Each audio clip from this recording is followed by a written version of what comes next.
Olá, meus amigos e minhas amigas. Iniciamos o vídeo de hoje, ao contrário dos últimos vídeos, falando sobre um ataque ucraniano a Moscou e arredores. Segundo as autoridades russas, pelo menos 343 drones foram derrubados em diferentes regiões do país, incluindo 91 na região de Moscou e 126 na região de Kursk. Até a hora em que gravei esse vídeo, 3 pessoas haviam morrido, além de 17 feridas. 4 aeroportos de Moscou chegaram a ser fechados por algumas horas, e isso sem contar os alvos como refinarias de petróleo e infraestruturas energéticas. O ataque aconteceu pouco antes de uma reunião entre autoridades dos Estados Unidos e da Ucrânia na Arábia Saudita, que tinham como pauta justamente a busca por uma saída para a guerra. O prefeito de Moscou, Sergei Sobyanin, confirmou que foi o maior ataque do tipo contra a cidade e seus arredores, uma região com mais de 21 milhões de habitantes, uma das maiores metrópoles da Europa. Enquanto isso, Peskov, o porta-voz do Kremlin, afirmou que os sistemas de defesa russos conseguiram conter a ofensiva, mas que drones chegaram a atingir prédios residenciais. O Ministério da Defesa russo classificou o ataque como uma ofensiva contra infraestruturas civis, enquanto o Estado-Maior ucraniano confirmou que atacou refinarias na região de Moscou e Oriol. A Ucrânia tem buscado desgastar a máquina de guerra russa, atingindo pontos estratégicos como refinarias, bases aéreas e até sistemas de transporte de petróleo. E falando nisso, o ataque causou a suspensão do envio de petróleo via oleoduto Druzhba, que abastece a Europa, isso segundo o ministro das Relações Exteriores da Hungria, Péter Szijjártó. Bom, o general Kartapolov, que comanda o Comitê de Defesa do Parlamento Russo, sugeriu que Moscou deve responder com o míssil hipersônico Oresnik. Será que o Kremlin vai nessa direção mesmo? Bom, independente de que tipo de resposta a Rússia vai dar, como temos comentado na linha de frente, a situação segue tensa. As tropas russas avançaram mais de 100 km² e retomaram uma dúzia de assentamentos na região de Kursk. Segundo Yuri Polodiak, um observador pró-Rússia com milhões de seguidores, os russos já controlam os arredores da cidade de Sudzha, o que obrigou os ucranianos a recuarem de volta para o seu próprio território. Bom, se isso se confirmar, será realmente uma grande derrota para Kiev. Bom, mas enquanto Kiev lançava seu maior ataque com drones contra Moscou, autoridades ucranianas e americanas passavam horas em reuniões a portas fechadas na Arábia Saudita, tentando encontrar um caminho para encerrar o conflito.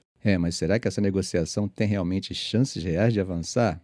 O que torna essa reunião em Jeddah ainda mais importante é o pano de fundo tenso nas relações entre Kiev e Washington. Desde que Trump assumiu a presidência, os Estados Unidos deixaram de ser aquele aliado incondicional da Ucrânia. Ele suspendeu o envio de ajuda militar e o compartilhamento de inteligência, além de deixar claro que não pretende oferecer garantias de segurança para Kiev em um possível acordo de paz. E como vimos, a reunião desastrosa entre Trump e Zelensky no mês passado só piorou as coisas, Diante disso, o governo ucraniano está tentando mostrar disposição para negociar. Zelensky chegou a sugerir uma trégua inicial no ar e no mar, o que, na visão dele, serviria para testar se Moscou realmente quer encerrar a guerra. Mas será que Putin aceitaria isso? O chefe da delegação ucraniana, Andriy Yermak, disse que as conversas começaram de forma muito construtiva. Já o assessor de segurança nacional dos Estados Unidos, Mike Watson, comentou que estão chegando lá, sugerindo algum progresso, Mas o tom geral ainda é de cautela. E olha como o mundo está de olho nesse encontro. O primeiro-ministro do Reino Unido, Keir Starmer, pediu a Trump que os Estados Unidos voltem a fornecer apoio militar e inteligência para Kiev. E o premier polonês, Donald Tusk, escreveu no X o seguinte: "Caros americanos, caros ucranianos, não desperdicem essa chance. O mundo inteiro está assistindo vocês em Jeddah hoje. Boa sorte." A grande questão que acaba pairando, sobre essas negociações é: será que Kiev vai precisar ceder territórios para conseguir um acordo de paz? Autoridades europeias insistem que a Ucrânia só deve negociar a partir de uma posição de força e que não pode ser forçada a aceitar um acordo ruim. Zelensky já alertou que Putin não quer a paz e que, se a Rússia não for derrotada, outros países europeus poderão ser atacados no futuro. Mas nos bastidores, os Estados Unidos parecem ter uma visão bem diferente, Marco Rubio, secretário de Estado americano, evitou falar de forma aberta sobre as concessões, mas indicou que será muito difícil para Kiev recuperar todo o território perdido. Steve Witkoff, que é o enviado especial de Trump para o Oriente Médio, pode viajar para Moscou para se encontrar com Putin. Isso pode indicar que Washington está tentando algum tipo de negociação direta com o Kremlin.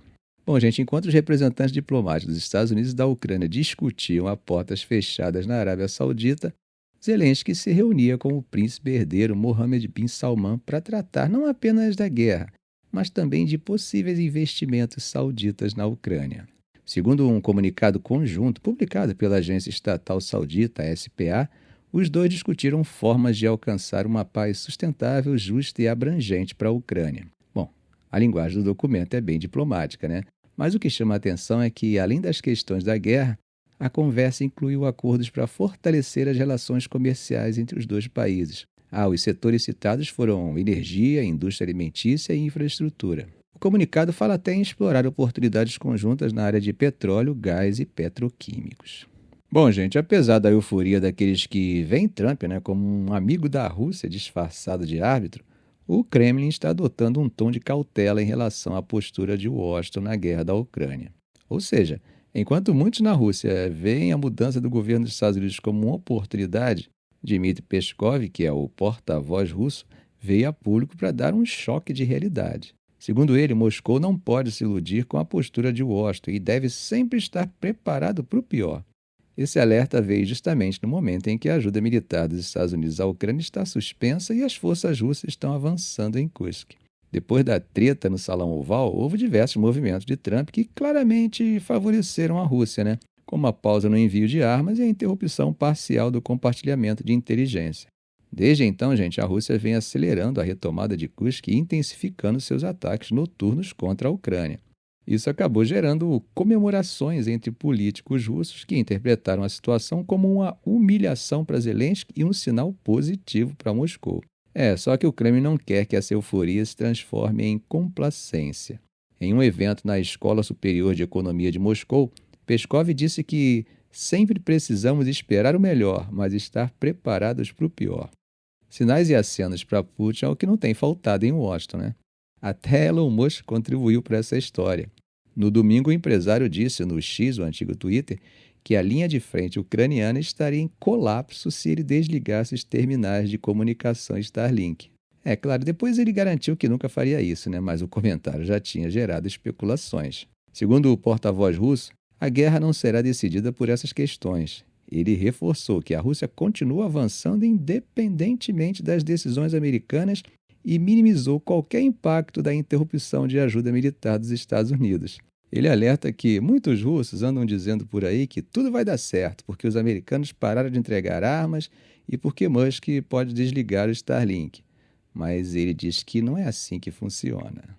Gente, atravessando o Mediterrâneo, vamos falar da Síria. Como chegamos a comentar ontem, depois de uma onda de violência na costa do país, especialmente nas províncias de Latáquia e Tartus, o governo interino de Ahmed al-Shara anunciou a criação de uma comissão nacional de investigação para apurar os responsáveis pelos massacres contra civis alauítas. Mas será que essa decisão foi motivada por um verdadeiro compromisso com a justiça ou apenas pela pressão internacional? Desde os primeiros ataques, o governo de al-Shara adotou um discurso bem duro, Ele chegou a dizer que era necessária uma batalha contra os remanescentes de Assad. Isso pelo fato de que eles estariam tentando desestabilizar o país. Ou seja, inicialmente, o que estava acontecendo na costa síria era descrito como uma ação contra os apoiadores do regime anterior. Mas à medida que relatos, vídeos e denúncias começaram a circular, organizações de direitos humanos passaram a descrever o que aconteceu ali como massacres, execuções em massa e deslocamento forçado de civis alauítas.